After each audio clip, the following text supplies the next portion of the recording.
जय हिंद दोस्तों, स्वागत है आप सभी का अपने चैनल एनालिसिस वाला पर। तो दोस्तों आज जिस 6 फरवरी और 6 फरवरी सभी शिफ्टों का आपका एसएससी जीडी का एग्जाम समाप्त हो गया है। तो आज की इस वीडियो में लोग देखेंगे जीके जीएस के जो प्रश्न आपके हर शिफ्ट में 20 मतलब कि टोटल 80 जीके जीएस के प्रश्न पूछेंगे आज। तो उनमें से अधिकतम रियल प्रश्न मिल गए, तो सभी प्रश्नों को देखने का प्रयास करेंगे विद एक्स्ट्रा डिटेल एक्सप्लेनेशन के साथ। ठीक है, चलिए वीडियो को शुरू करते हैं बिना किसी देरी के। चैनल पर नए चैनल को सब्सक्राइब कर लीजिए और नोटिफिकेशन बेल को ऑल पे क्लिक जरूर कर लीजिएगा। ठीक है, कि विश्व का सबसे बड़ा लोकतांत्रिक देश कौन है। ठीक है, तो ये प्रश्न आपसे पूछा गया था। तो आपको बता दें कि जो विश्व का सबसे बड़ा लोकतांत्रिक देश है वो दोस्तों आपका अपना भारत ही है। ठीक है, तो भारत दुनिया का सबसे बड़ा लोकतांत्रिक देश है, तो यहाँ पे राइट आंसर हो जाएगा। इसके अलावा भारत के परिप्रेक्ष्य में बात करें तो भारत दुनिया का सबसे दूसरा जनसंख्या वाला देश है, पहला पे चीन है। ठीक है, इसके अलावा क्षेत्रफल की दृष्टि से देखें तो 7वां सबसे बड़ा देश है आपका कौन सा, भारत है। ठीक है, 7वां आपका सबसे बड़ा है, प्रथम आपका रूस है। ठीक है, क्षेत्रफल की दृष्टि से। ठीक है, इसके अलावा बात करें अमेरिका का, तो अमेरिका दुनिया का सबसे बड़ा दूसरा लोकतांत्रिक देश है। ठीक है, तो अमेरिका दूसरा, इसके बाद अपना भारत है। लोकतांत्रिक की बात करें तो लोकतंत्र सरकार की बात करें तो लोकतंत्र सरकार की एक ऐसी प्रणाली होती है जिसमें नागरिक सीधे सत्ता का उपयोग करते हुए या संसद के किसी रूप का एक शासी निकाय बनने का आपस में प्रतिनिधि का चुनाव करते हैं। वैसे प्रक्रिया को आपका लोकतांत्रिक प्रक्रिया है, जो कि कहा जाता है, जो कि हमारे अपने भारत देश में भी है, जो कि आपका छोटा मोटा नहीं विश्व का सबसे बड़ा लोकतांत्रिक देश है। ठीक है, तो आपका राइट आंसर भारत हो जाएगा। ठीक है, एक क्वेश्चन देखिए पूछा गया था आपका कि संगमरमर का रासायनिक सूत्र क्या होता है। ठीक है, तो संगमरमर के रासायनिक सूत्र की बात करेंगे दोस्तों हम लोग। तो संगमरमर का रासायनिक सूत्र दोस्तों आपका कैल्शियम कार्बोनेट, आपका ये तो रासायनिक नाम होता है, लेकिन आपसे सूत्र पूछा गया था तो इसका जो रासायनिक सूत्र होता है दोस्तों आपका CaCO3 होता है। ठीक है, तो CaCO3 इसका राइट आंसर हो जाएगा। इसके अलावा बात करें कार्बन की, तो यह एक अकार्बनिक रासायनिक यौगिक है। ठीक है, तो आपका राइट आंसर CaCO3 हो जाएगा। दोस्तों आपको बता दें कि अभी तक जितने भी शिफ्टों में एग्जाम हुए, लगभग आपका 56 शिफ्ट में एग्जाम हुआ है। 56 शिफ्ट में से लगभग आपका 1000 प्लस प्रश्न बने हैं उन। ठीक है, तो उन सभी प्रश्नों का जो PDF है आपको एक जगह एकत्रित किया गया है विद एक्स्ट्रा फैक्ट्स के साथ। ठीक है, उसका जो शुल्क है मात्र आपका 20 रुपये ही रखा गया है।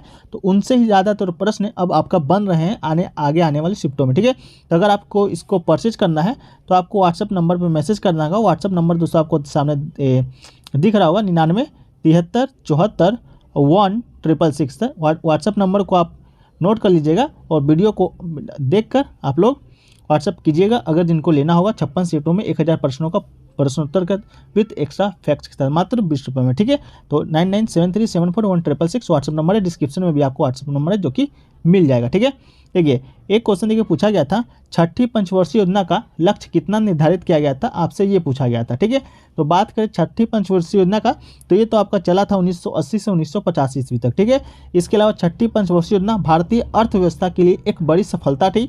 लक्ष्य वृद्धि दर की बात करें तो आपका 5.2% था और वास्तविक जो वृद्धि हुआ था आपका 5.7% वृद्धि हुआ था। ठीक है, तो लक्ष्य रखा गया था 5.2 और वास्तविक वृद्धि हुआ था आपका 5.7। ठीक है, इसके अलावा बात करें देश की, इसका जो मुख्य उद्देश्य क्या था, तो मुख्य उद्देश्य की बात करें तो देश की आर्थिक विकास और गरीबी को खत्म करना इस योजना का मुख्य उद्देश्य था। और इस योजना के अंतर्गत आपका जो नाबार्ड बैंक है उसका स्थापना भी आपका इसी योजना के तहत हुआ था। तो ये भी प्रश्न आपके इन फ्यूचर बन सकता है कि आपका किस पंचवर्षीय योजना के तहत आपका नाबार्ड बैंक का स्थापना हुआ है।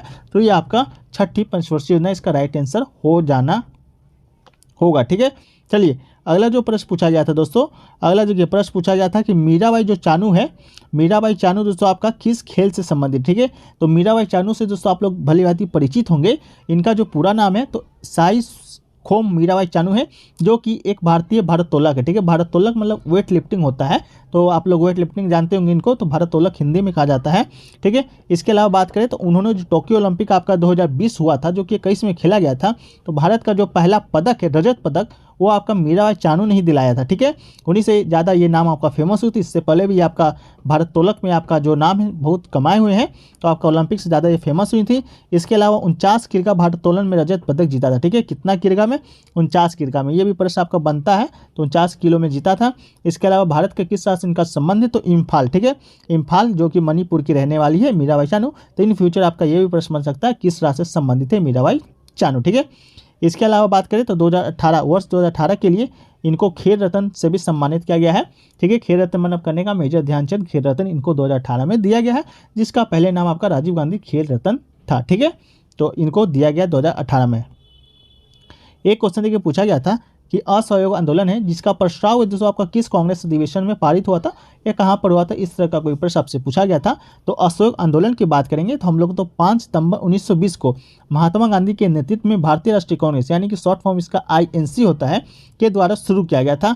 सितंबर 1920 में कलकत्ता में कांग्रेस के विशेष अधिवेशन में पार्टी ने असहयोग कार्यक्रम का नींव रखा था। ठीक है, तो इसका राइट आंसर आपका कलकत्ता सही आंसर हो जाएगा।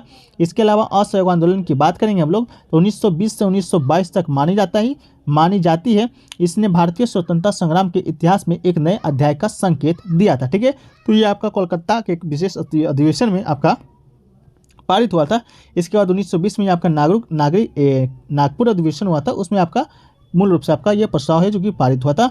अब बात करिए आपका असहयोग आंदोलन का तो 1922 तक चला था, क्योंकि 1922 में घटना आपका घटा था उत्तर प्रदेश के गोरखपुर जिले में आपका, जिस घटना को चौरी चौरा कांड के नाम से जाने जाते हैं, जिसमें आपका जो आपके किसान लोग थे या जो आंदोलनकारी थे वो आपका एक पुलिस स्टेशन है उसको जला दिए थे। उसमें बहुत सारे जो आपका सिपाही थे उनका मृत्यु हो गया था। इसी घटना के बाद महात्मा गांधी जी ने 1922 में आपका ये असहयोग आंदोलन को वापस ले लिए थे। ठीक है, एक क्वेश्चन देखिए पूछा गया था कि महाराष्ट्र से 2 क्वेश्चन आपसे पूछा गया है। पहला तो ये कि महाराष्ट्र में सबसे कम उम्र का स्पीकर कौन बने हैं। ठीक है, तो अभी हाल ही में दोस्तों आपका महाराष्ट्र विधानसभा में उथल पुथल आपको देखने को मिला था। ठीक है, तो उसी समय दोस्तों आपका देश के सबसे कम उम्र के स्पीकर बने थे आपका राहुल नार्वेकर बने थे। ठीक है, तो राहुल नार्वेकर दोस्तों आपका देश के सबसे कम उम्र के स्पीकर बने थे, जो कि आपकी महाराष्ट्र विधानसभा के वो स्पीकर हैं और तापमान में भी आपका यही है। ठीक है, एक क्वेश्चन देखिए पूछा गया था आपका राष्ट्रपति बनने का न्यूनतम आयु कितनी होनी चाहिए।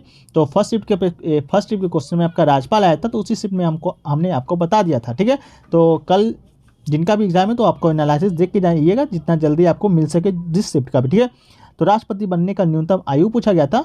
तो राष्ट्रपति के रूप में कार्य करने की जो न्यूनतम आयु आपका है वो आपका 35 वर्ष होना चाहिए। 35 वर्ष की जो आयु है आप पूरी कर लेनी होनी चाहिए। इसके अलावा उपराष्ट्रपति के रूप में भी कार्य करने की न्यूनतम आयु आपका 35 वर्ष ही है। तो राष्ट्रपति 35, उपराष्ट्रपति 35, इसके अलावा राज्यपाल भी 35 और इसके अलावा राज्यसभा का सदस्य आपका 30 और लोकसभा का सदस्य आपका 25 होनी चाहिए। ठीक है, इसके अलावा राष्ट्रपति भारत का नागरिक होना चाहिए, पागल और दिवालिया नहीं होना चाहिए, किसी लाभ के पद पर नहीं होना चाहिए। ये सब राष्ट्रपति बनने की अर्हताएँ हैं। ठीक है, चलिए एक क्वेश्चन देखिए पूछा गया था आपका कि 35वां जो राष्ट्रीय खेल है वो आपका कहाँ पर हुआ था। ठीक है, तो 35वां राष्ट्रीय खेल की बात करेंगे तो 35वां राष्ट्रीय खेल आपका 14 फरवरी 2015 को केरल के तिरुवनंतपुरम में संपन्न हुआ था। ठीक है, तो केरल में आपका खेला गया था, केरल में भी कहाँ, तिरुवनंतपुरम में। इसके अलावा इसके शुभंकर की बात करेंगे तो ग्रेट हॉर्नबिल इसके शुभंकर थे, या ग्रेट इंडियन हॉर्नबिल आपका जो कि केरल का राज्य पक्षी है उसका शुभंकर था। इसके अलावा बात करेंगे तो राष्ट्रीय खेलों में 35वें राष्ट्रीय खेलों में 33 स्पर्धाओं को राज्य के 7 जिलों में 30 स्थानों पर आयोजित है जो कि किया गया था। ठीक है, तो स्पर्धा में कभी कभी पूछता है इसलिए इसको हम शामिल किए थे। इसके अलावा बात करें आपका 35वां से पहले 34वां राष्ट्रीय खेल हुआ होगा, तो वो आपका कहाँ हुआ था, तो वो आपका झारखंड में आयोजित किया गया था 34वां राष्ट्रीय खेल। इसके अलावा 35वां के आगे 36वां भी आपका राष्ट्रीय खेल संपन्न हुआ होगा। तो 36वां जो राष्ट्रीय खेल है 2016 में गोवा में आयोजित किया जाना था, लेकिन दोस्तों आपका उसको स्थगित कर दिया गया था। गोवा में ये आपका 36वां राष्ट्रीय खेल है जो कि आयोजित नहीं हुआ था। बाद में आपका गुजरात में आयोजित हुआ है, गुजरात के अहमदाबाद में हुआ था। इसका गुजरात के 7 शहरों में आपका 36वां राष्ट्रीय खेल का आयोजन है जो कि आपका हुआ था। ठीक है, चलिए एक इसके अलावा देखते हैं 35वां राष्ट्रीय खेल में आपका पदक तालिका की बात कर लेते हैं। ये भी आपका एग्जाम पॉइंट ऑफ व्यू से इंपॉर्टेंट है। तो पहला स्थान पे आपका सेना रहे थे जो कि 91 स्वर्ण, 33 रजत और 35 कांस्य और कुल 159 पदक आपके जीते थे। इसके अलावा दोस्तों आपका बात करें फर्स्ट राज्य का तो केरल आपका था, 54 स्वर्ण, 48 रजत, 60 कांस्य, टोटल पदक आपका 162 था। द्वितीय स्थान पे हरियाणा, फिर महाराष्ट्र, फिर पंजाब आपका पदक तालिका में 35वें राष्ट्रीय खेल में आपके रहे थे। ठीक है, चलिए एक क्वेश्चन देखिए पूछा गया था महाराष्ट्र से, आपको पहले ही बताया था कि 2 क्वेश्चन आपसे पूछा गया था। तो महाराष्ट्र के अंधेरी ईस्ट विधानसभा उपचुनाव में कौन जीता है। ठीक है, तो 2022 में आपका जितने भी उपचुनाव हुए तो वो तो आपके लिए इंपॉर्टेंट थे ही। इसके अलावा महाराष्ट्र के अंधेरी ईस्ट विधानसभा उपचुनाव 2022 में ही आपका संपन्न हुआ है, तो उसका भी आपका विधानसभा का जो कौन विजेता है उसको पूछ दिया गया था। तो अंधेरी ईस्ट उपचुनाव में उद्धव ठाकरे गुट के उम्मीदवार ऋतुराज लटके। ठीक है, तो ऋतुराज लटके दोस्तों आपका ये विधानसभा उपचुनाव जीती है। यह प्रश्न बाद में बनेगा कि नहीं बनेगा उसका तो मुझे आइडिया नहीं है। अगर बनेगा तो इसको आपको क्या ट्रिक से याद रखना है कि अंधेरी में ऋतु लटक गया। ठीक है, तो अंधेरी में ऋतु लतज्ञा से आपको याद रखना, अ से अंधेरी, ऋतु से ऋतु और लटके में से ऋतुराज लटके इनका पूरा नाम ही है। ठीक है, इसके अलावा बात करें आपका तो इस सीट पर आपका शिवसेना के जो पूर्व विधायक थे रमेश लटके का निधन हो गया था। इसके बाद से इनका जो इन्हीं का कोई रिलेशन होगा, शायद पुत्र ही होगा, जो आपका ऋतुराज लटके हैं, जो कि विधानसभा उपचुनाव अंधेरी से जीते हैं। ठीक है, एक क्वेश्चन देखिए पूछा गया था आपका कि उत्तर प्रदेश के बाद किस राज्य की जनसंख्या है जो कि सबसे अधिक है। ठीक है, तो 2011 की जनगणना के अनुसार सबसे ज़्यादा जो आपका जनसंख्या था वो तो आपके उत्तर प्रदेश में ही था। ठीक है, सबसे कम आपका सिक्किम में था। लेकिन आपका दूसरा पूछा गया था कि उत्तर प्रदेश के बाद किसका है, तो उत्तर प्रदेश के बाद जो जनगणना जनसंख्या में सबसे ज़्यादा आपका राज्य है तो आपका महाराष्ट्र है। तो उत्तर प्रदेश के बाद महाराष्ट्र है, महाराष्ट्र के बाद बिहार है, बिहार के बाद पश्चिम बंगाल है, और पश्चिम बंगाल के बाद दोस्तों आपका आंध्र प्रदेश है। ठीक है, तो बिहार तीसरा पर है, पश्चिम बंगाल चौथा पर है, आंध्र प्रदेश आपका पाँचवां नंबर पर है। तो ये पाँचों आपका टॉप जो जनसंख्या के मामले में टॉप राज्य है उसको आपको याद रखने की जरूरत है। ठीक है, चलिए एक क्वेश्चन ये पूछा गया था आपका कि सतरिया जो नृत्य है वो किस धर्म से संबंधित है। ठीक है, तो सतरिया नृत्य अगर हिंदू मुस्लिम दिया होगा तो हिंदू आपका राइट आंसर हो जाएगा। ठीक है, हिंदू बौद्ध ऐसे ही किसी प्रकार का दिया गया तो स्टूडेंट कह रहे थे। तो सतरिया नृत्य की बात करेंगे तो 15वीं शताब्दी ईस्वी में असम के जो महान वैष्णव संत हुए, सुधारक हुए, श्रीमंत शंकर देव के द्वारा सतरिया नृत्य को वैष्णव धर्म के प्रचार हेतु शक्तिशाली माध्यम के रूप में परिचित कराया गया था। बाद में इस नृत्य शैली का एक विशिष्ट नृत्य शैली के रूप में विकसित हुआ था और विस्तारित हुआ था, और 2000 ईस्वी में इसे शास्त्रीय नृत्य का दर्जा भी दिया गया था, जो कि आपका असम राज्य से आपका ये संबंधित है। ठीक है, एक क्वेश्चन देखिए पूछा गया था कि निम्नलिखित में से कौन सा भारत की प्रमुख खाद्यान्न फसल है, तो इसका राइट आंसर आपका चावल था, ऑप्शन में दिया भी गया था। चावल और गेहूं भारत की प्रमुख खाद्य फसलें हैं। चावल भारत का प्रमुख खाद्यान्न है और चावल उत्पादक के मामले में देश का विश्व में दूसरा स्थान किसका है, तो अपना भारत का ही है। ठीक है, चलिए इसके अलावा बात करें दोस्तों आपका और क्वेश्चन आया था उसको देख लेते हैं। देखिए एक क्वेश्चन आपका आया था कि कोशिका झिल्ली के अंदर कौन सा धातु पाया जाता है, इस प्रकार का क्वेश्चन आपको देखने को मिला था। तो कोशिका झिल्ली में उपस्थित वाहक प्रोटीन्स को परमिएजेंस कहते हैं। यह प्रोटीन पदार्थ को आवागमन में सहायक होता है। प्रत्येक पदार्थ की झिल्लियों में प्रोटीन की जो मात्रा होती है अलग अलग होती है, इसकी मात्रा 50 से 75% तक होती है। ठीक है, तो ये आपका कोशिका झिल्ली के बारे में कुछ महत्वपूर्ण जानकारी थी। इसके अलावा इसका आंसर क्या आया था आप लोग कमेंट सेक्शन में जरूर बताने का जो कि प्रयास कीजिएगा। एक क्वेश्चन देखिए पूछा गया था कि 2004 में शास्त्रीय नृत्य का पुरस्कार है जो कि किसे दिया गया था। ठीक है, तो इसका राइट आंसर आपका केलुचरण महापात्र हो सकता है। केलुचरण महापात्र एक प्रसिद्ध भारतीय शास्त्रीय नर्तक है जो कि गुरु और उड़ीसा नृत्य के प्रतिपादक हैं, जिसने 20 शताब्दी ईस्वी में शास्त्रीय नृत्य का पुनरुद्धार लोकप्रिय बनाने के लिए श्रेय दिया जाता है, और उड़ीसा से पद्म भूषण पुरस्कार पाने वाले पहले व्यक्ति हैं।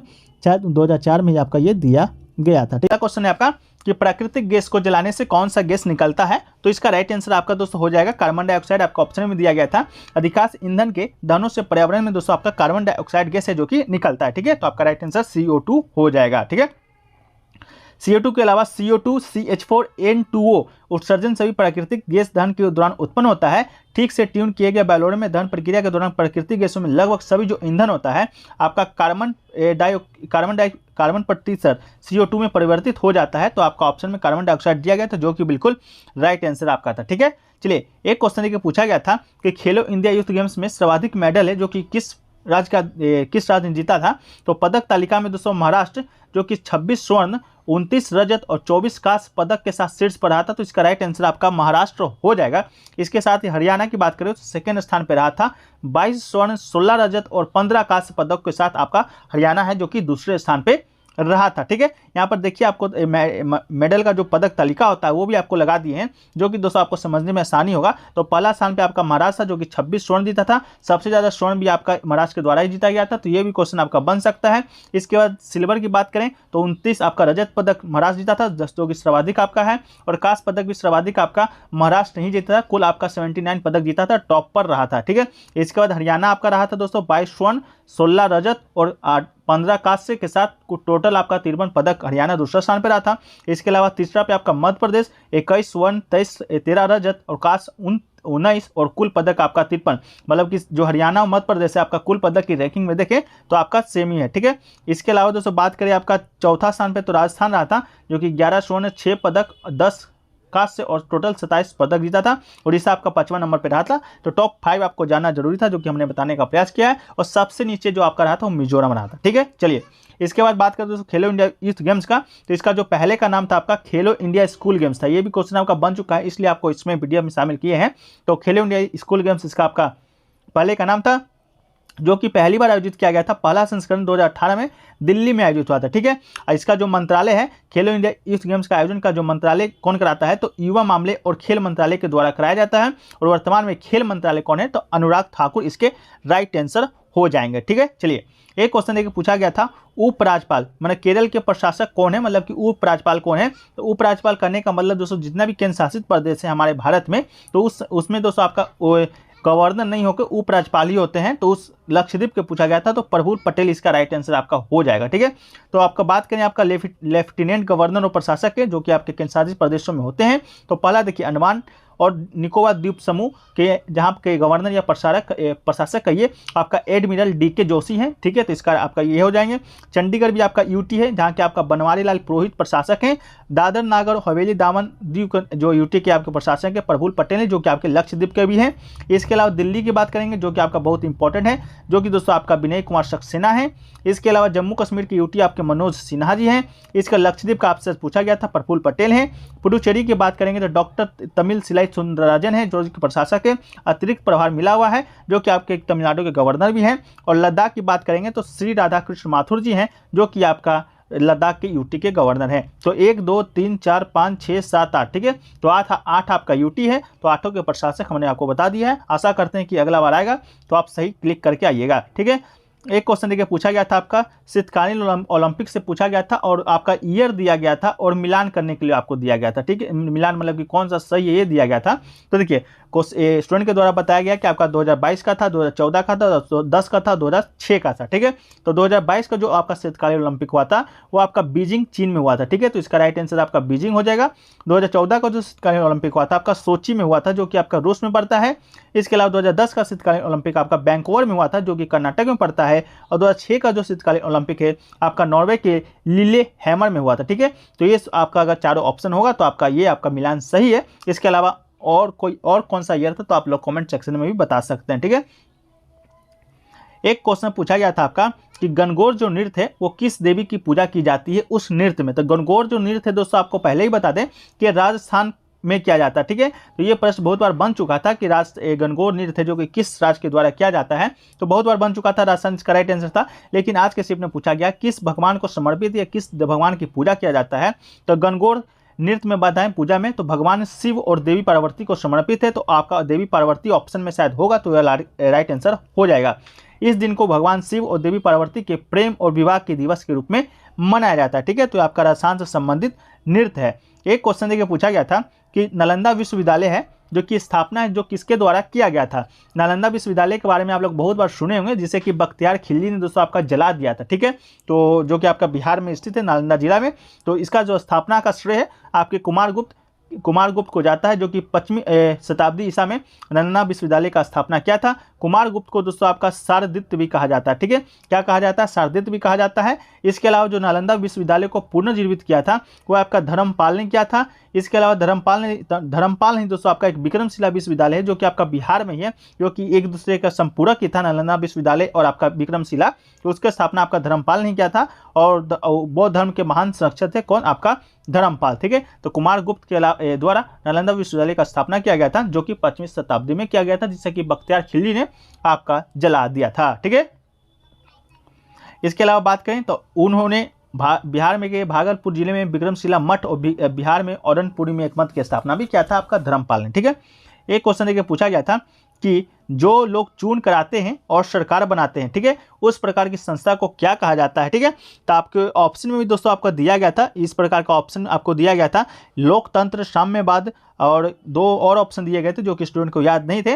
तो जो इसका राइट आंसर आपका लोकतंत्र हो जाएगा। ठीक है, जो लोकतंत्र में लोक चुनाव की प्रक्रिया के द्वारा अपने प्रतिनिधि का चयन करते हैं, निर्वाचित प्रतिनिधियों को सरकार चलाने के लिए भेजा जाता है। दूसरे शब्दों में कहें तो लोकतंत्र को जनता का शासन कहा जाता है, जिसका जीता जाता एग्जाम्पल हमारा भारत देश है। जहाँ पर आप लोग देखते होंगे जो आपका यहाँ पर चुनाव होता है लोगों के द्वारा चुना जाता है। जो 18 साल से ऊपर आपके हो जाते हैं वो लोग जाके वोट डालते हैं। आशा करते हैं कि आप लोग 18 साल से ऊपर होंगे तो आप लोग भी वोट डाले होंगे। तो उस प्रकार की जो संस्था को, उस प्रकार के जो नियम होते हैं, उस प्रकार की जो प्रक्रिया होती है उसे आपका लोकतांत्रिक प्रक्रिया कहा जाता है। ठीक है, तो सबसे अच्छा उदाहरण आपका भारत का है, फिर आपका अमेरिका का है। इसके अलावा साम्यवाद की बात करें तो साम्यवाद दोस्तों आपका शायद रूस में देखने को मिलता है। ठीक है, एक क्वेश्चन देखिए पूछा गया था आपका, कथकली का कोई नृत्यंगना का नाम दिया गया था और पूछा गया था कि ये किस घराने से है। ठीक है, तो कथक का जो नृत्यंगना का नाम दिया गया था वो तो स्टूडेंट को रिकॉल नहीं है। ठीक है, तो कथक की बात की जाए तो आपका उत्तर प्रदेश का, उत्तर भारत का आपका प्रमुख शास्त्रीय नृत्य है। उसमें दोस्तों आपका 3-4 जो आपका घराना है। ठीक है, तो पहला तो आपका लखनऊ घराना है, जहाँ के जो आपके प्रतिनिधि हैं माने जाते हैं मुख्य वो आपके पंडित बिरजू महाराज जी हैं। ठीक है, अक्षर महाराज के बेटे थे, वो आपका लखनऊ घराना से संबंधित है। इसके अलावा बात करें आपका जयपुर घराना भी एक है, तो जयपुर घराना के प्रवर्तक दोस्तों आपका भानु जी माने जाते हैं। ठीक है, इसके अलावा बात करें रायगढ़ घराना से, तो रायगढ़ घराना से दोस्तों आपका पंडित कार्तिक राम है, पंडित फिरतू महाराज जी हैं, पंडित कल्याण दास महंत है, पंडित बड़मान लख है जो कि इस घराने से प्रसिद्ध नर्तक है। ठीक है, इसके अलावा भी अगर कोई आपका दिया गया है तो आप लोग कमेंट सेक्शन में जरूर बताइएगा कि उनका नाम क्या दिया गया था। ठीक है, इसके अलावा देखिए दोस्तों एक क्वेश्चन पूछा गया था कि खाद्य श्रृंखला में सबसे ऊपर दोस्तों आपका कौन आता है। ठीक है, इस प्रकार का ऑप्शन दिया गया था और ऑप्शन दिया गया था आपका दाल दिया गया था, खाद्यान्न दिया गया था और तिल दिया गया था। ठीक है, तो ये आपका ऑप्शन दिया गया था, एक ऑप्शन और दिया गया था, इसका अभी प्राप्त पता नहीं चल पाया है, तो आप लोग कमेंट सेक्शन में जरूर बताइएगा। ठीक है, बात कर लेते हैं खाद्य श्रृंखला का, तो खाद्य श्रृंखला में दोस्तों आपका प्राथमिक उपभोक्ता ज्यादातर शाकाहारी अगले स्तर पर मौजूद होते हैं। द्वितीयक श्रृंखला में आपका तृतीयक उपभोक्ता सर्वाहारी मांसाहारी होते हैं और सिस्टम के शीर्ष पर आपका परभक्षी हैं, ऐसे जानवर जिनका मनुष्य के अलावा कोई परिभक्षी नहीं है। ठीक है, तो आप अगर बताइएगा इसका ऑप्शन क्या दिया गया था। मेरे ख्याल से इसका राइट आंसर आपका खाद्यान्न होना चाहिए। ठीक है, एक क्वेश्चन देखिए पूछा गया था कि क्षेत्रफल की दृष्टि से सबसे छोटा केंद्र शासित प्रदेश कौन सा है, तो इसका राइट आंसर आपका लक्षद्वीप ही हो जाएगा। और भाग्य देखिए कि लक्षद्वीप के प्रशासक का भी नाम आपसे पूछ ही दिया गया था। ठीक है, तो लक्षद्वीप की बात करें तो भारत का सबसे छोटा केंद्र शासित प्रदेश है। इसका कुल क्षेत्रफल की बात करें तो सिर्फ 32 वर्ग किलोमीटर में ही फैला गया है और सबसे बड़ा आपका शायद आपका जम्मू कश्मीर है, एक बार आप लोग कंफर्म कर लीजिएगा। सबसे बड़ा आपका जम्मू कश्मीर है, ये तो आपका केंद्र शासित प्रदेश हो गया जिसे कि यूटी कहा जाता है। और राज्यों में बात करें क्षेत्रफल के जिससे सबसे छोटा राज्य, तो ये आपका कौन सा है, तो वो आपका दोस्तों गोवा है। ठीक है, इसके अलावा सबसे बड़ा क्षेत्रफल की दृष्टि से कौन सा है, तो आपका राजस्थान है। ठीक है, उसी प्रकार आपका क्षेत्रफल हो गया। जनसंख्या के मामले में देखें तो जनसंख्या के दृष्टि सबसे छोटा राज्य आपका सिक्किम है। इसके अलावा सबसे बड़ा राज्य आपके उत्तर प्रदेश है जनसंख्या के मामले से। ठीक है, एक क्वेश्चन देखिए पूछा गया था कि 1905 में जो आपका बंगाल विभाजन हुआ था उसका मुख्य कारण क्या था। ठीक है, प्रमुख कारण पूछा गया था। तो 1905 में दोस्तों आपका 16 अक्टूबर को भारत का जो तत्कालीन वायसराय था लॉर्ड कर्जन के द्वारा बंगाल का विभाजन किया गया था। विभाजन को प्रशासकीय कार्यों के लिए प्रोत्साहित किया गया था और लगभग बंगाल लगभग फ्रांस जितना बड़ा था, जबकि उसकी आबादी फ्रांस से कहीं अधिक थी। आपको दोनों को बांट दिया गया था। ठीक है, तो इसका आपका मुख्य कारण पूछा गया था, तो कारण तो दोस्तों आपका ऑप्शन में क्या दिया गया था उस पर ही निर्भर करता है, तो आप लोग जरूर बताइएगा आपके क्या पूछा गया था। ठीक है,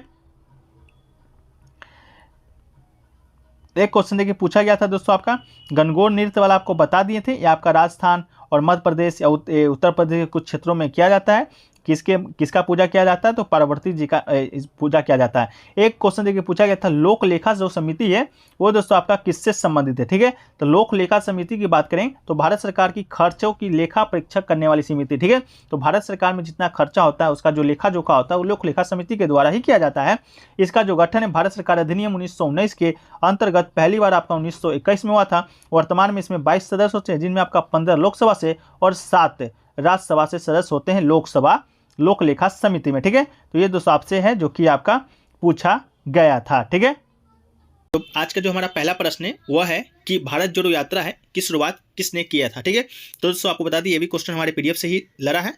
आपको बता दें भारतीय राष्ट्रीय कांग्रेस के पूर्व जो अध्यक्ष हैं संसद राहुल गांधी ने। ठीक है, तो राहुल गांधी इसका राइट आंसर हो जाएगा। इसके साथ ही तमिलनाडु के जो मुख्यमंत्री हैं मिथुवेल करुणानिधि स्टालिन के द्वारा 7 सितंबर 2022 को कन्याकुमारी में लॉन्च किया गया था भारत जोड़ो यात्रा। ठीक है, तो ये क्वेश्चन दोस्तों आपका एक बार पहले भी आ चुका था कि भारत जोड़ो यात्रा में जो आपकी प्रियंका वाड्रा है जो राहुल गांधी जी की बहन है वो आपका कहाँ से यात्रा में सम्मिलित हुए थे। ठीक है, तो उसको दोस्तों हमने मध्य प्रदेश बताया था। उसी में दोस्तों हमने आपको बताया था कि भारत जोड़ो यात्रा आपको राहुल गांधी के द्वारा शुरू किया गया था, जो कि आपका कश्मीर से कन्याकुमारी तक, कन्याकुमारी से कश्मीर तक की यात्रा को तय करना, तो जो कि अब समाप्त भी हो गया है। तो जिसका राइट आंसर आपका राहुल गांधी बिल्कुल राइट आंसर आज का शिफ्ट में राइट आंसर हो जाएगा। ठीक है, चलिए इसके अलावा देखिए पूछा गया था दोस्तों आपका नीति आयोग का फुल फॉर्म क्या होगा। ठीक है, तो नीति आयोग को फुल फॉर्म की बात करेंगे दोस्तों, तो नीति आयोग के बारे में आप लोग को मालूम होगा, national institute for transforming India. ठीक है, ये आपका नीति आयोग का फुल फॉर्म होता है। ये दोस्तों ये भी क्वेश्चन हमारा पीडीएफ से ले रहा है, यानी कि आपका रिपीटेड क्वेश्चन है। बात करें नीति आयोग का, तो नीति आयोग का जो स्थापना है वो आपका 1 जनवरी 2015 को हुआ था। ठीक है, कब हुआ था? 1 जनवरी 2015 को हुआ था, योजना आयोग के स्थान पर। ठीक है, किस आयोग के स्थान पर हुआ था? योजना आयोग के स्थान पर हुआ था। इसके अलावा नीति आयोग के जो आपके अध्यक्ष हैं वो आपके नरेंद्र मोदी हैं, यानी कि दोस्तों जो प्रधानमंत्री होते हैं भारत के, वही नीति आयोग के अध्यक्ष होते हैं। इसके अलावा उपाध्यक्ष की बात करें तो उपाध्यक्ष आपके सुमन बेरी जी हैं, और इसके अलावा सीईओ की बात करें तो परमेश्वर अय्यर नीति आयोग के सीईओ है। ठीक है, इसका फुल फॉर्म पूछा गया था, national institute for transforming India, इसका राइट आंसर आपका हो जाएगा। ठीक है, चलिए वीडियो को आगे बढ़े इससे पहले दोस्तों आपको बता दें कि अगर अभी तक आपने अगर आपका एग्जाम बाकी है और अभी तक आप जीके का क्यूब रिवीजन करना चाहते हैं या ज़्यादा से ज़्यादा क्वेश्चन आपको फर्स्ट से उसको पढ़ना चाहते हैं, तो अभी तक हमारे द्वारा जो बनाया गया अब तक 56 शिफ्ट में पूछे गए 1000 प्रश्नों का उत्तर, उसके साथ विद एक्स्ट्रा फैक्ट्स को एक पीडीएफ तैयार किया गया, जिसका शुल्क मात्र 20 रुपये रखा गया है, कोई ज़्यादा शुल्क आपका नहीं रखा गया है। ठीक है, तो अगर आप लेना चाहते हैं तो दिए गए व्हाट्सएप नंबर पर संपर्क कीजिएगा, सारा जानकारी दोस्तों आपको वहीं पर मिल जाएगा। ठीक है, इस वीडियो का जो रिस्पॉन्स है आपका काफ़ी अच्छा आ रहा है, ये लोगों को द्वारा आप सुन भी सकते हैं। ठीक है, चलिए अगला क्वेश्चन की ओर बढ़ते हैं दोस्तों। अगला क्वेश्चन देखिए पूछा गया था कि खेलो इंडिया यूथ गेम्स में कितने साल के खिलाड़ी को खेलने का अनुमति है। ठीक है, तो आपके ऑप्शन में दिया गया था 17 से 21, 17 से 22, 16 से 21, इस प्रकार का। तो बता दें खेलो इंडिया यूथ गेम्स का, जैसे कि KIYG के नाम से जाना जाता है, पूर्व में आपका इसका नाम आपका खेलो इंडिया स्कूल गेम्स था। ठीक है, तो ये भी क्वेश्चन आपसे पूछा गया कि खेलो इंडिया यूथ गेम्स का पूर्व में नाम क्या था, तो इसका राइट आंसर आपका खेलो इंडिया स्कूल गेम्स था। ठीक है, इसके बाद बात करें तो भारत में वार्षिक राष्ट्रीय स्तर के बहु विषयक जमीनी स्तर का खेल है, जो कि जनवरी या फरवरी में 2 श्रेणियों के लिए आयोजित किया जाता है, अर्थात अंडर 17 वर्ष के लिए स्कूली छात्र और अंडर 21 के लिए कॉलेज के छात्र। ठीक है, तो इसका राइट आंसर आपका 17 से 21 आपका राइट आंसर हो जाएगा। और प्रत्येक सर्विस 1000 बच्चे को अंतर्राष्ट्रीय खेल आयोजनों के लिए तैयार करने के लिए 8 वर्षों के लिए 5 लाख का वार्षिक छात्रवृत्ति भी दी जाती है। ठीक है, तो आपका 17 से 21 इसका राइट आंसर आपका हो जाएगा। ठीक है, चलिए अगला जो क्वेश्चन देखिए पूछा गया था कि केलुचरण महापात्र हैं, जो कि उनका जो संबंध है आपका किस नृत्य से है। ठीक है, तो केलुचरण महापात्र की बात करें तो ये आपका ओडिसी डांसर है, ओडिसी नृतक है, तो आपका राइट आंसर ओडिसी हो जाएगा। उड़ीसा आपको मालूम होगा उड़ीसा का शास्त्रीय नृत्य है। ओडिसी एक प्राचीन शास्त्रीय नृत्य जिसकी उत्पत्ति भारतीय और उड़ीसा में हुआ था। और उड़ीसा के प्रसिद्ध नर्तक की बात करें केलुचरण महापात्र के अलावा तो सुजाता महापात्र, इसके बाद रतिकांत महापात्र, गंगाधर प्रधान, ये सब आदि जो आपके नर्तक हैं वो आपके ओडिसी से संबंधित है। इसके अलावा केलुचरण महापात्र जी की बात करें तो आपका पद्म विभूषण पाने वाले पहले व्यक्ति हैं। ठीक है, तो उड़ीसा के पद्म भूषण पाने वाले पहले व्यक्ति हैं। ठीक है, इसके अलावा दोस्तों आपका एक आया था आपका भरतनाट्यम से भी संबंधित प्रश्न आया था कि इनमें से कौन सा जो नर्तक है भरतनाट्यम के सुप्रसिद्ध कलाकार हैं। ठीक है, तो इसका भी राइट आंसर आपका देख लीजिए, ऑप्शन तो मिल नहीं पाया है। देखिए भरतनाट्यम की बात करेंगे दोस्तों तो आपका तमिलनाडु का पहला शास्त्रीय नृत्य है, ये आपका रुक्मणी देवी, अरुणले और बाला सरस्वती पद्म सुब्रमण्यम ये आपके प्रसिद्ध कलाकार हैं। कुचिपुड़ी की बात करेंगे तो आपका आंध्र प्रदेश का शास्त्रीय नृत्य है। इसके अलावा शोभा नायडू, राजा और राधा रेड्डी, यामिनी रेड्डी, अरुणिमा कुमार ये आपके प्रसिद्ध कलाकार हैं। इसके बाद सतरिया नृत्य की बात करेंगे तो आपका असम का शास्त्रीय नृत्य है, ये आपका रंजुमणि, श्रीमंत, शंकर देव इस नृत्य के प्रसिद्ध कलाकार हैं। ठीक है, ये सभी क्वेश्चन आपके पूछे गए थे। एक क्वेश्चन पूछा गया था कि असहयोग आंदोलन कब शुरू हुआ था। ठीक है, तो असहयोग आंदोलन की बात करेंगे तो ये दोस्तों आपका अंग्रेज हुक्मरानों की बढ़ती जातियों के विरोध करने के लिए महात्मा गांधी ने 1920 में 1 अगस्त को असहयोग आंदोलन का आगाज किया था। तो आपका राइट आंसर 1920 ऑप्शन में दिया गया था, जो कि बिल्कुल आपका राइट आंसर हो जाएगा। आंदोलन के दौरान विद्यार्थियों ने सरकारी स्कूलों और कॉलेजों में जाना छोड़ दिया था, वकीलों ने अदालत में जाने से मना कर दिया था, कई कस्बों और नगरों में मजदूर हैं जो कि हड़ताल पर चले गए थे। ठीक है, ये दोस्तों आपका असहयोग आंदोलन 1922 में शुरू हुआ था और खत्म कब हुआ था तो 1922 ईस्वी में आपका चौड़ा चौड़ी कांड हुआ था। आपको मालूम होगा 4 फरवरी को 1922 में, उसी कारण आपके महात्मा गांधी जी ने असहयोग आंदोलन को वापस ले लिया था। ठीक है, चलिए अगला क्वेश्चन को बढ़ते हैं दोस्तों। अगला क्वेश्चन देखिए आपसे पूछा गया था कि सतलज बांध किस नदी पर है, इस तरह का कोई प्रश्न पूछा गया था, ये भाखड़ा नागल पूछा गया था। आप लोग कमेंट सेक्शन में बताइएगा। तो इस वीडियो में सतलज बांध को लिए हैं, तो सतलज बांध आपको बता दें कि चिनाब नदी पर स्थित, जो कि बड़लाचा दर्रा से होकर गुजरता, तो आपका इसका राइट आंसर हो जाएगा। देखिए एक क्वेश्चन देखिए पूछा गया था मौलिक कर्तव्य किस देश के संविधान से लिया गया है। तो 4-5 क्वेश्चन हमने बात किया, कोई एक मौलिक कर्तव्य बोल रहे थे, कोई मौलिक अधिकार बोल रहे थे, तो दोनों को इस वीडियो में हम लोग देख लेते हैं। तो मौलिक कर्तव्य की बात करेंगे तो पहली बात ये विचार जो है आपका रूस के संविधान से हमारे भारतीय संविधान में लिया गया था। कब लिया गया था तो 42वां संविधान संशोधन हुआ था 1976 में, उसी के माध्यम से भारतीय संविधान में जोड़ा गया था। भाग ए में शामिल किया गया था। अनुच्छेद की बात करेंगे तो अनुच्छेद 51 क में शामिल किया गया था, मतलब कि 51 ए में शामिल किया गया था। और किस मंत्री की सिफारिश पर, तो सरदार स्वर्ण सिंह समिति की सिफारिश पर, जो कि उस समय के आपके मंत्री थे, तो उसी के सिफारिश पर आपका शामिल किया गया था। इसके अलावा दोस्तों बात करेंगे मौलिक अधिकार का, तो ये लिया गया है हमारे संयुक्त राज्य अमेरिका के संविधान से, ठीक है। इसके अलावा इसका जो अनुच्छेद है आपका 12 से 35 अनुच्छेद में वर्णित है भाग 3 में, ठीक है। तो आपका मौलिक अधिकार संयुक्त राज्य अमेरिका से और मौलिक कर्तव्य आपका रूस के संविधान से लिया गया है, ठीक है। तो आप दोनों देख लीजिएगा आपका क्या एक प्रश्न बना था। एक क्वेश्चन ये बना था गयासुद्दीन पहलवान का शासनकाल कब से कब तक है, यह पूछा गया था। तो गयासुद्दीन पहलवान की बात करेंगे दोस्तों, तो इसका जो वास्तविक नाम है आपका बहाउद्दीन था, ठीक है। दिल्ली सल्तनत का गुलाम वंश का एक शासक था। इसके अलावा शासक था गुलाम वंश का। और इसकी बात करेंगे आपका, तो इसका जो शासनकाल है आपका देखिए कब से कब तक था, तो आपका 1265 से 1287 तक राज किया था, ठीक है। तो आपका राइट आंसर क्या हो जाएगा, 1265 से 1287 दोस्तों आपका इसका है, जो कि राइट आंसर आपका हो जाना चाहिए, ठीक है। इसके अलावा दोस्तों बात करेंगे आपका ये गुलाम वंश का, तो गुलाम वंश का दोस्तों संस्थापक आपका कुतुबुद्दीन ऐबक था, ठीक है, जिसने गुलाम वंश का संस्थापक किया था। वो आपका 1206 में आपका स्थापना किया था और कुतुबुद्दीन ऐबक 1206 से 1210 तक शासन किया था। इसके बाद उसका बेटा आया था आराम शाह ने दोस्तों आपका 1210 में आपका शासन किया था, ज़्यादा दिन तक ये शासन नहीं कर पाया था। इसके बाद दोस्तों आपका एक प्रसिद्ध शासक हुआ इल्तुतमिश दोस्तों आपका शासन किया था आपका 1210 से 1236 ईस्वी तक, ठीक है। तो इल्तुतमिश 1210 से 1236 किया था। इसके बाद दोस्तों एक और महत्वपूर्ण शासक है आपका रजिया सुल्तान के बारे में, जो कि मध्यकालीन भारत की पहली महिला सुल्तान थी।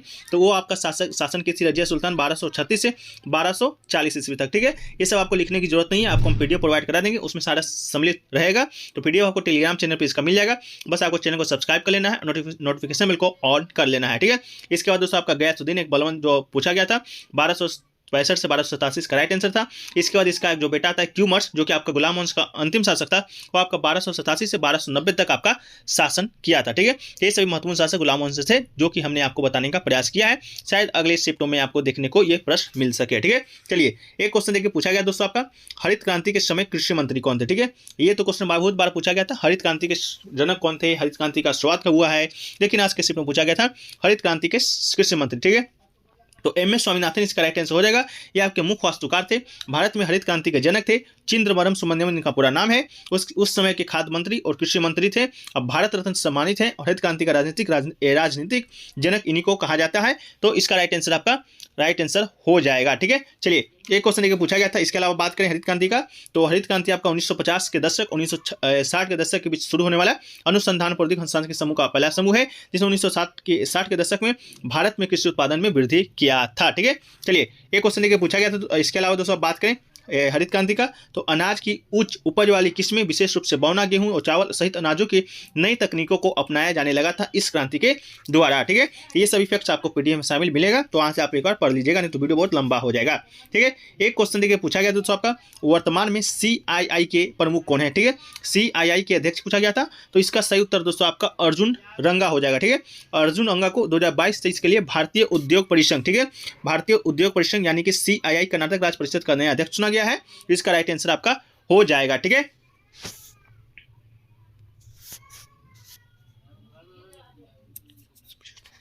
केरल का कौन सा त्योहार है जो कि राजा महाबली की आड़ में मनाया जाता है, ठीक है। तो दोस्तों ओणम वामन और राजा महाबली का स्मरण करता है। हिंदू किंवदंतियों के अनुसार ओणम केरल में एक पौराणिक राजा देवत राजा महाबली के शासन के तहत सुशासन की आड़ में मनाया जाता है, और जिन्होंने सभी केरल पर शासन किया था। तो ओणम इसका आपका राइट आंसर आपका हो जाएगा, ठीक है। चलिए एक क्वेश्चन देखिए दोस्तों आपका पूछा गया GNP का फुल फॉर्म, तो GNP का फुल फॉर्म की बात करेंगे दोस्तों, तो ग्रोस नेशनल प्रोडक्ट इसका आपका राइट आंसर हो जाएगा GNP का, ठीक है। इसके अलावा GDP का फुल फॉर्म क्या होता है, तो ग्रोस डोमेस्टिक प्रोडक्ट आपका GDP का, और GNP का ग्रोस नेशनल प्रोडक्ट आपका इसका राइट आंसर आपका हो जाएगा, ठीक है। ये पूछा गया था कि बांध बनाने से दोस्तों पौधे पर क्या प्रभाव पड़ता है, ठीक है। तो बांध बनाने पर पौधे पर क्या प्रभाव पड़ता है, ये आपसे पूछा गया था। तो बांधों के जो आसपास जो निवास स्थान होते हैं, बाढ़ आने से पेड़ पौधे और अन्य जीवन नष्ट हो जाते हैं, जो कि अवघटित होकर वायुमंडल में बड़ी मात्रा का कार्बन का उत्सर्जन करते हैं। इसलिए दोस्तों आपका ये बांध बनाने का आपके ऑप्शन में क्या आया था, वो आप कमेंट सेक्शन में जरूर बताइएगा। लेकिन ये क्वेश्चन आपका जरूर आया था कि बांध बनाने से पौधे पर क्या प्रभाव पड़ता है, ठीक है। एक क्वेश्चन दोस्तों आपका देखिए पूछा गया था GPT का, ठीक है। GPT का फुल फॉर्म पूछा गया था, GNP का पूछा गया था। आप लोग एक बार डिस्कस कर दीजिएगा कमेंट सेक्शन में। लेकिन GPT का जो फुल फॉर्म होता है जेनरेटिव प्री ट्रेन ट्रांसफॉर्मर, इसका राइट आंसर होता है, ठीक है। अगर जीपीटी का पूछा गया होगा तो। ठीक है, एक क्वेश्चन देखिए पूछा गया था कि राज्यों में जो मंत्रिपरिषद की नियुक्ति होती है वो किसके सलाह पर की जाती है। ठीक है, तो आपको बता दें कि राज्यों में जो मंत्रिपरिषद का नियुक्ति होता है वो तो आपका राज्यपाल करता है। ठीक है, तो राज्यपाल करता है, लेकिन किसके सलाह पर किया जाता है, तो आपको बता दें कि जो परिषद के अंश सदस्य उसकी नियुक्ति राज्यपाल के द्वारा मुख्यमंत्री की सलाह पर की जाती है। ठीक है, सलाह पूछेगा तो मुख्यमंत्री हो जाएगा, लेकिन नियुक्ति से पूछेगा तो आपका राज्यपाल हो जाएगा। ठीक है, मंत्रिपरिषद की बात करें तो नीतिगत फैसले लेते हैं और राज्यपाल को महत्वपूर्ण मुद्दों पर सलाह भी देते हैं। ठीक है, तो आपका इस प्रकार राज्यपाल किसी राज्य के मंत्रिपरिषद की नियुक्ति तो करता है, लेकिन सलाह किसका मानता है, तो आपका मुख्यमंत्री का ही मानता है। ठीक है, एक क्वेश्चन देखिए पूछा गया था कटरा में ई गवर्नेंस पोर्टल का शुरुआत किसने किया था, तो बता दें आपको कटरा में ई गवर्नेंस जो पोर्टल है या राष्ट्रीय सम्मेलन है वो दोस्तों आपका केंद्रीय जो मंत्री हैं जितेंद्र सिंह, ठीक है, जितेंद्र सिंह के द्वारा शुरू किया गया था। तो इसका राइट आंसर आपका जितेंद्र सिंह हो जाएगा। जितेंद्र सिंह के द्वारा ही जम्मू कश्मीर के कटरा में 25वें ई गवर्नेंस राष्ट्रीय सम्मेलन का उद्घाटन है जो कि किया गया था। ठीक है, इसके बाद बात करें तो आपका एक प्रश्न आपका आया था कि खो खो में जो आपका होता है, खो खो में ग्राउंड में बैठने वाले खिलाड़ी को क्या कहते हैं, तो बात करें खो खो का तो ग्राउंड में बैठने वाले खिलाड़ी को दोस्तों आपका बैठने वाले खिलाड़ी को मेजर और भागने वाले मेजर कहा जाता है बैठने वाले को, लेकिन जो भागता है दोस्तों आपका उसको रनर कहा जाता है। ठीक है, तो बैठने वाले खिलाड़ी को मेजर, भागने वाले खिलाड़ी को रनर। आप लोग अगर खो खो खेले होंगे तो आपको मालूम होगा ग्राउंड होता है उसमें दोस्तों 7 मिनट का गेम होता है। प्रत्येक टीम में 2 पारियों में बैठती है, एक बार आपका साथ में 7 पंक्ति से बैठेगा, फिर एक बार भागेगा उसको पकड़ेगा। इस प्रकार खो खो जो कि खेला जाता है। यहाँ पर वीडियो के माध्यम से समझाने की कोई नहीं है तो हम नहीं समझा सकते हैं, तो आप लोग एक बार सर्च करके देख लीजिएगा जो लोग नहीं जानते खो खो है। तो खो खो के जो आपका भागता है उसको मेजर और जो बैठता है उसको, बैठने वाले खिलाड़ी को मेजर और भागने वाले खिलाड़ी को रनर कहा जाता है। ठीक है, एक बार आप लोग वीडियो देख लीजिएगा तो ज़्यादा आप लोग को आसानी हो जाएगा इसको समझने में। ठीक है, तो एक मौलिक अधिकार आपसे पूछा गया था जो कि अमेरिका से लिया गया है, तो ठीक है आप लोग देख लीजिएगा। गोवा के वर्तमान में मुख्यमंत्री कौन है, ठीक है, तो इसका तो राइट आंसर आपका प्रमोद सावंत हो जाएंगे। गोवा के वर्तमान में मुख्यमंत्री आपके प्रमोद सावंत जी हैं, जिनका जन्म आपका 24 अप्रैल 1973 को हुआ था। ये आपके गोवा के 11वें और वर्तमान के मुख्यमंत्री हैं। और निर्वाचन क्षेत्र की बात करें तो सावंत गोवा विधानसभा के संकलिम, ठीक है, संकलिम निर्वाचन क्षेत्र के प्रतिनिधित्व करते हैं और भारतीय जनता पार्टी के सदस्य भी हैं और पेशे से आयुर्वेदिक चिकित्सक हैं। ठीक है, इसके अलावा बात करें दोस्तों आपका गोवा के राज्यपाल की, तो गोवा के राज्यपाल दोस्तों आपका श्रीधरन पिल्लई जी हैं, गोवा के वर्तमान में राज्यपाल हैं। इसके अलावा कुछ महत्वपूर्ण आपके सीएम हैं जो कि वर्ष 2022 में बने हैं, जो कि आपके एग्जाम पॉइंट ऑफ व्यू से बहुत ही इंपॉर्टेंट है। तो देखिए पहला तो आपका आंध्र प्रदेश है, यहाँ के मुख्यमंत्री आपके वाई एस जगनमोहन रेड्डी हैं। इसके अलावा अरुणाचल प्रदेश के प्रेमा खांडू जी हैं, बिहार के मुख्यमंत्री आपके नीतीश कुमार हैं और गुजरात के मुख्यमंत्री आपके भूपेंद्र पटेल हैं। इसके अलावा हिमाचल प्रदेश के मुख्यमंत्री आपका सुखविंदर सिंह सुक्खू है। इसके अलावा कर्नाटक के मुख्यमंत्री दोस्तों आपका श्री वसुराज मुंबई जी हैं। इसके अलावा महाराष्ट्र के मुख्यमंत्री दोस्तों आपका एकनाथ शिंदे जी हैं और दोस्तों पंजाब के जो मुख्यमंत्री हैं आपके भगवत मान जी हैं। इसके अलावा राजस्थान के मुख्यमंत्री की बात करें तो अशोक गहलोत हैं और उत्तराखंड के मुख्यमंत्री दोस्तों आपका पुष्कर सिंह धामी एंड यूपी के मुख्यमंत्री दोस्तों आपका योगी आदित्यनाथ जी हैं, जो कि वर्ष 2022 में आपके मुख्यमंत्री बनाए गए हैं। ठीक है, तो वीडियो में आगे बढ़े इससे पहले दोस्तों आपको बता दें कि अगर आपका एग्जाम अभी तक बाकी है और अगर आप एक क्विक रिवीजन करना चाहते हैं तो इसके लिए अभी तक कितने 56 शिफ्ट में पूछे गए 1000+ प्रश्नों का उत्तर विथ एक्स्ट्रा फैक्ट के साथ हमने पीडीएफ को तैयार किया है, जिसका जो शुल्क है मात्र 20 रुपये रखा गया है। अगर आप लेना चाहते हैं तो दिए गए व्हाट्सएप नंबर पर दोस्तों आप संपर्क कीजिएगा। इस पीडीएफ की बात करें तो कितना आपका इफेक्टफुल है तो आप यहाँ पर देख सकते हैं, लोगों का रिव्यू भी आप यहाँ पर देख सकते हैं। एक अभी स्टूडेंट आपके ये क्वेश्चन बता ही रहे थे, तो आपका ये देखिए राष्ट्रमंडल खेल का ध्वजभाग आज ही पूछा गया था, एशियाई खेल का और उद्घाटन समारोह का समापन समारोह का, तो ये आपका देखिए स्टूडेंट बता ही रहे थे। तो उसमें आपका पीडीएफ का जो खुद से आपका बताएं कि आपका वाला जो पीडीएफ है बहुत अच्छा है, रिवीजन हो जाता है, एक साथ पीडीएफ के इर्द गिर्द ही आ रहे हैं। ठीक है, तो पीडीएफ इस तरीके से बनाया गया है कि जिससे प्रश्न जो कि आपका लड़ सके। ठीक है, इसके अलावा एक स्टूडेंट आपका मैसेज भी किए हैं, उसको भी आपको सुना देते हैं, तो बने रहिएगा। आपके एक्स्ट्रा फैट से बहुत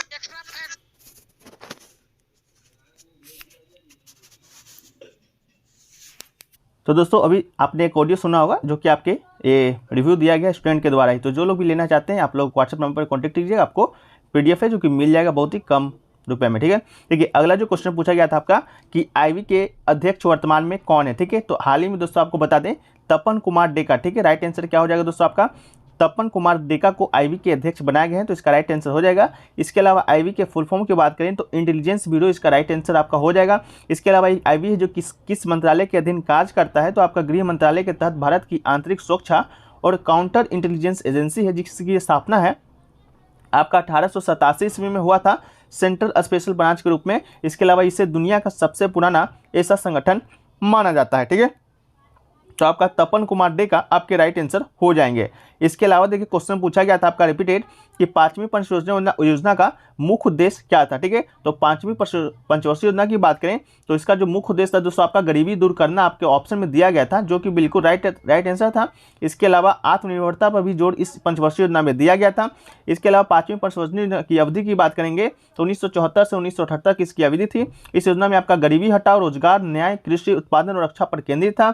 इसके अलावा ये योजना 1978 को नवनिर्वाचित जो मोरारजी देसाई सरकार ने समाप्त कर दिया था। इसके अलावा बात करी 11वीं पंचवर्षीय योजना का, जिसका जो मूल उद्देश्य था आपका तेजी से और समावेशी से विकास करना था। इसके अलावा पहली पंचवर्षीय योजना का मुख्य उद्देश्य था दोस्तों आपका कृषि पर ध्यान केंद्रित करना था। दूसरी का आपका क्या था, तो दूसरी का आपका दोस्तों आपका था औद्योगिकीकरण का, और आपका चौथी का दोस्तों आत्मनिर्भरता था, और पांचवी का दोस्तों आपका ये गरीबी हटाओ का मुख्य उद्देश्य दिया गया था। एक क्वेश्चन देखिए पूछा गया था कि अस्पृश्यता का अंत है जो कि कौन से अनुच्छेद से संबंधित है।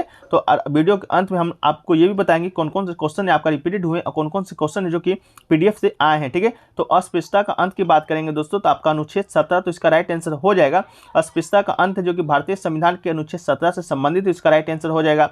इसके अलावा बात करें अनुच्छेद 15 का, तो जाति, लिंग और जन्म स्थान के आधार पर भेदभाव से संबंधित है। इसके अलावा अनुच्छेद 18 की बात करेंगे तो उपाधियों का अंत से संबंधित है। अनुच्छेद 19 का बात करेंगे दोस्तों तो वाक एवं व्यक्ति की स्वतंत्रता से संबंधित है। और अनुच्छेद 20 की बात करेंगे तो अपराधों के लिए दोष सिद्धि के संबंध में सक्षम संबंधित है।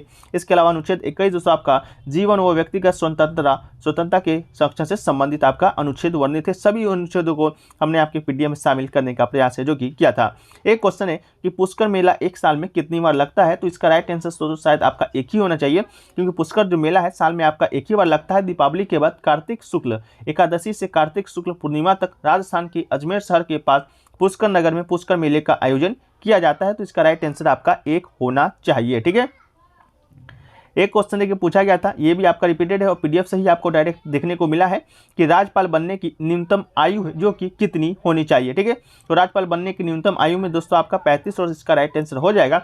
इसके अलावा राज्यपाल बनने की जो आपका योग्यताएं होती है, अर्हताएं होता है, वो क्या क्या होता है, तो पहला तो आपका वो भारत का नागरिक होना चाहिए। इसके अलावा 35 वर्ष की आयु पूरी कर चुका होना चाहिए।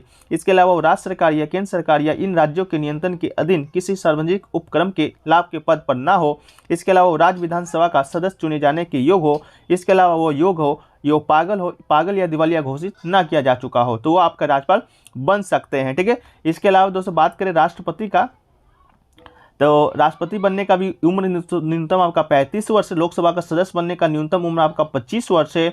इसके अलावा राज्यसभा का सदस्य बनने का उम्र दोस्तों आपका 30 वर्ष है। ठीक है, तो इस प्रकार से आपका न्यूनतम आयु सभी अलग अलग सदनों का है। इसके अलावा दोस्तों पूछा गया था कि निम्नलिखित में से जो कौन सा नृत्य आपका तमिलनाडु से संबंधित है, तो आपके ऑप्शन में दोस्तों आपका लावनी दिया गया था, झूमर दिया गया था और कुंभी भी नृत्य दिया गया था, जो कि कुंभी तो आपका नृत्य है जो कि बिल्कुल राइट आंसर हो जाएगा, क्योंकि लावनी दोस्तों आपका संबंधित है महाराष्ट्र से, झूमर दोस्तों आपका पंजाब ये राजस्थान के साइड में आपको बनाया जाता है। इसमें दोस्तों आपका एक कुंभी जो लोक नृत्य था आपका भारत के तमिलनाडु और केरल में लोकप्रिय था। ज़्यादातर तमिल महिलाएं के द्वारा मंडली में नृत्य किया जाता है। नृत्य अलग अलग हो सकता है, कुछ जगहों पर लय व ताली या ढोल की थाप के साथ ये बहुत ही सरल होता है, तो आपका दोस्तों राइट आंसर हो जाएगा। इसके अलावा दोस्तों बात करें कुछ तमिलनाडु के लोकप्रिय नृत्य में जो कि आपका सबसे लोकप्रिय है, तो कुरनवजी है, करगट्टम है, कुंभी आपका पूछा ही गया था, कोलट्टम है, कावेरी अट्टम है, नोदी नाटकम है, पावई कुत्थू है, काई सिलबट्टम है, मलियट्टम है, अयपट्टम है, देवरत्तम और डावी हॉर्स और पीकॉक डांस, ये सभी जो नृत्य हैं आपके तमिलनाडु से संबंधित है। इसके अलावा बात करें आपका कुछ और अन्य नृत्य जो कि आपके महत्वपूर्ण एग्जाम पॉइंट ऑफ व्यू से संबंधित है, तो आपका थांग ता जो कि आपका मणिपुर से संबंधित है, बास नृत्य जिसे कि रंगवा नृत्य भी कहा जाता है वो आपका नागालैंड से है। इसके अलावा सिंघी छम ये आपका सिक्किम से है, और आपका मयलालट्टम ये आपका केरल या तमिलनाडु से संबंधित लोकप्रिय नृत्य है। ठीक है, एक क्वेश्चन देखिए पूछा गया था कौन से मीठे पानी का झील नहीं है, तो आपके पास 4 ऑप्शन दिया गया था, सांभर, उल्लर, चिल्का, ढल, तो इसका राइट आंसर दोस्तों आपका सांभर हो जाएगा। आपका सांभर जो झील है आपका मीठे पानी का झील नहीं है। कुछ भारत की अन्य झीलें हैं जहाँ पर मीठे पानी आपकी मिलती हैं, तो उल्लर झील हो जाएंगे, चिल्का झील हो जाएगा, डल झील हो जाएगा, लोनार झील हो जाएगा, ये सब झीलें दोस्तों आपके मीठे पानी की हैं। ठीक है, चलिए अगला जो क्वेश्चन पूछा गया था आपका कि पाटलिपुत्रा से पहले मगध की राजधानी क्या थी, तो दोस्तों आपको बता दें पाटलिपुत्रा जो कि दोस्तों आपका मगध की राजधानी हुआ करता था प्राचीन काल में 6th BC सेंचुरी में, ठीक है। 6th BC सेंचुरी में आपका मगध का राजधानी पाटलिपुत्र हुआ करता था। इसके अलावा मगध महाजनपद की बात करें तो सीमा उत्तर में गंगा से, दक्षिण में विंध्य पर्वत और पूर्व में चंपा से पश्चिम में सोन नदी तक विस्तृत था। यह दक्षिण बिहार में स्थित था और कालांतर में उत्तर भारत का सर्वाधिक महाशक्तिशाली महाजनपद था। मगध समाज की जो प्राचीन राजधानी थी आपका राजगीर था, ठीक है। तो पाटलिपुत्र से पहले मगध समाज की राजधानी पूछा था तो आपका राजगीर हो जाएगा। लेकिन कुल आपका उस समय 6th BC सेंचुरी में मगध समाज की 3 राजधानी हुआ करती थी, 3 राजधानी हुई थी। पहला तो आपका ये राजगीर था जो कि सबसे प्राचीन था। इसके बाद दोस्तों आपका बीच में आपका वैशाली को भी राजधानी बनाया गया था। इसके बाद आपका जो अंतिम राजधानी था आपका पाटलिपुत्र था। तो ऑप्शन के अनुसार आपका राजगीर बिल्कुल राइट आंसर हो जाएगा। बहुत ही कम चांस है कि आपका वैशाली जो कि दिया गया होगा। और पाटलिपुत्र की जो स्थापना है मगध नरेश उदयन के द्वारा किया गया था, ठीक है। चलिए अगला क्वेश्चन की बात करें दोस्तों, देखिए मगध साम्राज्य में आपकी बात करें तो आपका 7 राजवंशों ने आपके राज्य किया था, साम्राज्य को चलाया था। तो पहला तो आपका शिशुनाग था, इसके अलावा नंद साम्राज्य था, इसके अलावा मौर्य साम्राज्य था, इसके अलावा दोस्तों आपका गुप्त साम्राज्य, पाल और साम्राज्य, ये सब साम्राज्य थे जो कि आपका मौर्य साम्राज्य पे शासन किए थे, ठीक है। एक क्वेश्चन पूछा गया था दर्शन झावेरी का संबंध है, जो कि हाल ही में जो पुरस्कार दिया गया है वो किस नृत्य शैली से संबंधित है, ठीक है। तो दर्शन झावेरी की बात करें तो 4 झावेरी वनों में सबसे छोटी है। भारतीय शास्त्रीय नृत्य मणिपुरी नृत्य की प्रमुख भारतीय प्रतिपादक है। तो आपका मणिपुरी इसका राइट आंसर हो जाएगा। इसके अलावा बात करें तो वो गुरु विपिन सिंह की शिष्या थी और उन्होंने अपनी बहन के साथ 1958 में मंच पर प्रदर्शन करना शुरू किया था। तो झावेरी बहने का संबंध आपसे पूछा था तो आपका मणिपुर राइट आंसर हो जाएगा, जिसमें दर्शना जो झावेरी है आपके सबसे छोटी बहन है। इसके अलावा दोस्तों पूछा गया था आपसे कि मानव विकास सूचकांक में भारत का स्थान पूछा था 2021 का। तो आपको बता दें कि मानव विकास सूचकांक 2021 में भारत का जो स्थान है आपका 132वां है, जो कि आपके ऑप्शन में दिया गया था। तो बिल्कुल राइट आंसर हो जाएगा, ठीक। कुल 189 देशों में आपका 132वां स्थान था। इसके बाद बात करें भारत के पड़ोसी देश का तो श्रीलंका का आपका 73 था, चीन का आपका 79 था, बांग्लादेश का 129 था और भूटान का 127 था, जो कि भारत से बेहतर प्रदर्शन किया था, ठीक है। एक क्वेश्चन देखिए पूछा गया था कि 2018 के एशियाई खेल के उद्घाटन समारोह का ध्वजभाग था।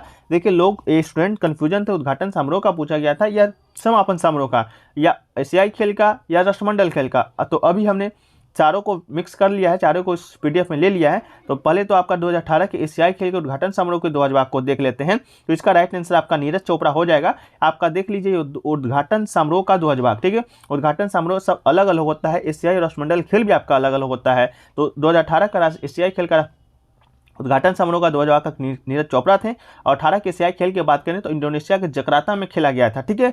इसके अलावा एशियाई खेल के समापन समारोह के ध्वजवाहक को देखें तो इसका राइट आंसर आपका रानी रामपाल हो जाएगा, ठीक है। एशियाई खेल समापन समारोह का ध्वजवाहक रानी रामपाल, उद्घाटन समारोह का आपका नीरज चोपड़ा, कंफ्यूज नहीं होना है। और एशियाई खेल आपका इंडोनेशिया जकार्ता में हुआ था। इसके अलावा 2018 में दोस्तों आपका राष्ट्रमंडल खेल भी हुआ था, जो कि आपका ऑस्ट्रेलिया में आयोजित हुआ था, गोल्ड कोस्ट में, ठीक है। उसमें आपका देखें तो राष्ट्रमंडल खेल के उद्घाटन समारोह का ध्वजवाहक के तो PV सिंधु थे। इसके अलावा 2018 के राष्ट्रमंडल खेल के समापन समारोह के ध्वजवाहक कौन था, तो आपका MC मैरी कॉम थी, ठीक है। तो राष्ट्रमंडल खेल और एशियाई खेल दोनों अलग अलग है, तो इस बात को आपको ध्यान रखना है। 2018 का राष्ट्रमंडल खेल जिसे कि कॉमनवेल्थ गेम्स कहा जाता है वो आपका ऑस्ट्रेलिया में हुआ था। एशियाई खेल आपका इंडोनेशिया के जकार्ता में हुआ था। इसके अलावा 2022 में भी आपका राष्ट्रमंडल खेल खेला गया है, जिसको आपका आयोजन है जो कि बर्मिंघम इंग्लैंड में हुआ था, ठीक है। इसके अलावा 2024 का टोक्यो ओलंपिक था, उसमें आपका ध्वजवाहक को उद्घाटन समारोह का तो मनप्रीत सिंह थे, ठीक है। चलिए एक क्वेश्चन लेके पूछा गया था मनिका बत्रा का संबंध जो कि किस खेल से संबंधित है, ठीक है। तो मनिका बत्रा की बात करेंगे दोस्तों तो आपका ये टेबल टेनिस खिलाड़ी है। तो आपका राइट आंसर आपका टेबल टेनिस हो जाएगा। ओलंपिक देशों में देश का प्रतिनिधित्व कर चुकी 27 साल की मनिका विश्व में 44 नंबर की खिलाड़ी है और टेबल टेनिस के खेल में देश का अब तक सबसे प्रतिभाशाली तथा सफल खिलाड़ी माना जाता है। तो आपका राइट आंसर टेबल टेनिस हो जाएगा। एक क्वेश्चन देखिए पूछा गया था SP से संबंधित कोई प्रश्न पूछा गया था। 2019 का कोई मोदी जी एक्ट लाए थे, तो पता नहीं क्या पूछा गया था, लेकिन SPG का जो फुल फॉर्म था आपका ऑप्शन में शायद दिया गया था। तो इसका right answer special protection group हो जाएगा। हिंदी में बात करें तो विशेष सुरक्षा दल। तो आप लोग जो भी एग्जाम देकर आ रहे हैं कॉमेंट सेक्शन में बताइएगा जरूर। एक क्वेश्चन देखिए पूछा गया था अपेक्षित आर्द्रता मापने का यंत्र पूछा गया था। तो दोस्तों आपको बता दें अपेक्षित जो वायुमंडल में आर्द्रता नापने का जो यंत्र होता है आपका हाइग्रोमीटर होता है। तो इसका राइट आंसर आपका हाइग्रोमीटर था, ठीक है, जिसे कि हिंदी में आर्द्रता मापी भी कहते हैं। इसके अलावा बात करें दोस्तों आपका बेरोमीटर का, तो बेरोमीटर या वायु दाब मापी एक यंत्र होता है जिसके द्वारा वायुमंडल के दबाव को मापा जाता है। तो आपके बेरोमीटर भी ऑप्शन में दिया गया होगा। तो आपका वायुमंडल के दबाव मापा जाता है बेरोमीटर से, ठीक है, और आर्द्रता नापा जाता है आपका हाइग्रोमीटर से, ठीक है। इसके अलावा दोस्तों बात करें तो एक आपका क्वेश्चन देखा गया था कि आप दिया गया था निम्न में से विषम को छांटना था। एक आपका रेशम था, इसके बाद आपका कपास था, इसके बाद आपका ऊन था और इसके बाद दोस्तों आपका विद्युत था। ठीक है, तो ये दोस्तों आपका इसका राइट आंसर आपका विद्युत बिल्कुल राइट 100% राइट आंसर हो जाएगा, क्योंकि रेशम, कपास, ऊन ये सभी आपका कपड़ा संबंधित उद्योग है और विद्युत दोस्तों आपका अलग एक प्रकार का उद्योग है।